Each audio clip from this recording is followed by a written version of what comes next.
Full disclosure, this video is actually probably one of the most difficult ones to make, not because the video was bad or anything like that. Actually, it was quite good, and Matthew Hyatt did a great job. It was actually just very nuanced, and I found a hard time kind of pulling the things out of it to make this video. Ultimately, though, I think I found a bunch of stuff that ended up being really valuable to me, and hopefully they end up being valuable to you. Let me know down in the comments if this video makes any sense to you and what you found to be valuable.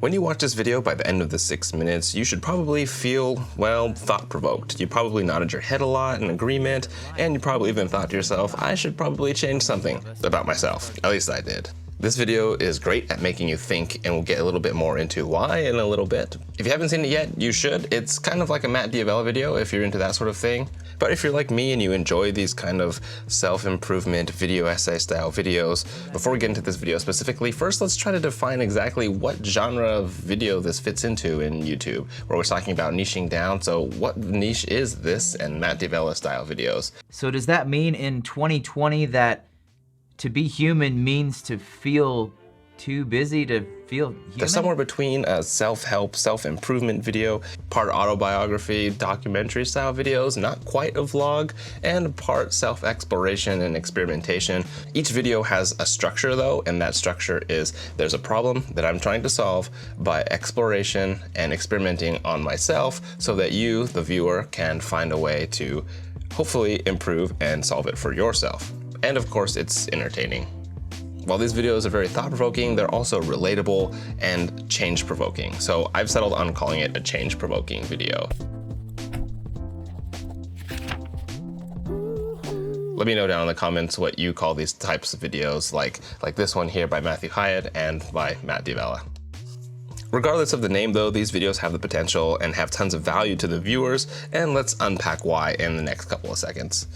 There's a lot of value in the thoughtfulness and the thoughts that it provokes in the viewer. Like for example, the opening 3 minutes of this asks a lot of questions, and we talked a lot about asking questions and story structure in different videos, but in that opening when we're asking those questions, it does a great job of hooking the viewer into really questioning themselves and being relatable in those different moments so that the viewer who's watching it can really see themselves in those questions that you're asking, like being busy, like bringing your phone to the bathroom. Matthew said in his own words that for this video, he's attempting to bring self-awareness to one possibility of why we always feel like there's not enough time and why we choose to be so busy in life. The intro in particular, in those first few minutes, does a great job in actually creating those questions that make the viewer self-aware of all the times they're, being too busy in life. If that was the main goal, that was the main thesis of this video, you nailed it. Matthew's video is thought-provoking, and it's kind of on that borderline of a video essay and something more along the lines of a change-provoking video, something more personal and relatable like a Matt D'Avella video. It actually makes a lot of sense why this feels more like a video essay and more like a documentary. Matthew's actually been working as a filmmaker, as a videographer, making documentaries, making corporate videos, and now making wedding films. So he's got a lot of those tools in that style under his belt, and it's definitely working. The quality is there, the audio quality is there, the editing is all good, the writing is really good too. But there might be something that's missing or something that's caught between the borderlines of being a documentary, being a video essay, and being something more like a Matt D'Avella style, change-provoking video.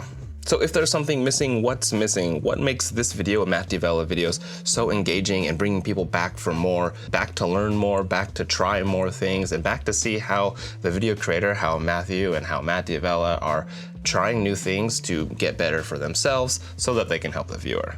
But really, that's kind of it, right? It's not enough just to be thought-provoking and to make us think. We as humans always crave answers, and we're gonna want to get those answers somewhere in these videos. Matthew Hyatt's video is thought-provoking and does a great job of that. It kind of misses though on the setup of a promise, and here's what I mean by that. Here on YouTube, that title and thumbnail are what sets that expectation, that value proposition for what the viewer is going to expect and what's going to make them click on that video. A title like this that's very thought-provoking and it describes the video really well works, but it doesn't quite give an expectation of value of what the viewer is going to get if they watch the whole video. And on YouTube specifically, that's something that we're kind of lucky at. We can constantly go back and change the title and change the thumbnail and experiment with setting up different value propositions. If you're making a movie in the movie industry for Hollywood or something like that, you have the marketing budgets to set up posters and trailers everywhere. Those set expectations for the audience as to what kind of movie they're gonna see. Similarly, in YouTube, all we have is that title and thumbnail. But luckily, we can always go back and change those. On a channel that's as large as Matt D'Avella's, you can get away with being a little bit more loose because you're gonna have that audience that's gonna watch those videos regardless, but that doesn't quite work for a smaller channel. You've gotta have some sort of value proposition in that title that says what the user's gonna get out of it when they watch it. And if that value is self-awareness, how can we go a level deeper on that title and write it in a way that communicates what they're gonna get out of it? As always, you shouldn't give up on your videos just because it didn't kind of jump and spike at the beginning when you first launched it. Something like this is very evergreen, and you should continue to work on those titles to see if you can get some more engagement further down the line. Dive a little bit more into the kind of answer section of this video in just a second, but like I said, the beginning of this video does a great job of setting up that question. It does a good job of making the viewer very self-aware of why they're feeling so busy and all those things. But if we don't have good answers at the end, we don't wrap up the video, then it's kind of like having a book or a movie that has a cliffhanger ending and no sequel ever comes out. I said this before, but the way the video makes the viewer feel at the end, how that ending kind of makes them feel inspired or positive, is a lot more important than all the other things and all the questions that you put in there. They may feel thought-provoked and they may feel like they need to change something, but if they don't have that ending that really inspires them to go do something, it's just gonna be more like entertainment than it's gonna be a change-provoking kind of video that actually makes someone go back, take notes, and act on it. What this video does a little bit, and what Matt D'Avella does really well, is bringing in that personal experience, that personal experimentation, so that the viewer can really relate with the experimentation, with the problem, and see themselves doing the same experiment to improve. Here Matthew's talking a little bit about how he's doing journaling and meditation, and how that slows him down, and at the end of the video he talks a little bit more about what he wants to do to kind of improve himself, and I think that's where the nuance is between this video and Matt D'Avella's video. While both this video and different Matt D'Avella videos offer a similar structure and similar personal experiences, the differences in the nuance of language. In a Matt D'Avella video, he's very aware of when he's using we and I and us, where in this video, Matthew Hyatt's talking a lot about his personal journey and talking about things that he's doing with words more like I and me and those types of things. Over the course of this next year, I really need to evaluate some things in my life and become more of an essentialist. It's a small detail, but it's really what can help connect you with your viewer. And when you're talking about doing personal experiments to help be of value to someone who's watching your video, that's kind of where you want to focus. You want to be able to take your experience and turn that into value for someone who's watching. What's slightly missing from that ending and what makes this more of a documentary and a little bit less of a change-provoking video is that call to action. He's talking a lot about what he's going to do, what steps he's taking to experiment and feel less busy, but there's no real challenge to the audience. There's a little bit of questioning, a little bit of self-awareness type stuff, but there's no direct challenge to the audience. Maybe that's a stylistic choice. Maybe he wanted to keep it more like a video essay, more thought-provoking and less change-provoking. But having that call to action at the end could do a lot for engagement and make that audience go back, take those notes, and start to challenge themselves instead of just feeling entertained. The absolute only way for you to find out whether they'll work for you is to give it a try for yourself. I want to make a video that's not only thought-provoking and gives the viewer more self-awareness, but it's change-provoking and gets them to actually do something at the end. Then we have to have a good call to action at the end, and we got to provide those good questions with good answers and good examples of how the viewer can go and copy you or do something for themselves to improve on. And that's what I'm always trying to do in these videos. I'm always trying to set up a problem at the beginning, provide some answers along the way, and leave you with some tangible action items that you can take away to improve your style of video, whatever genre it is that we're talking about each week. When I'm trying to make a video like this and trying to make it good and trying to give you value, trying to be thought-provoking and give you some tangible takeaways at the end, I've always tried to remember a few things.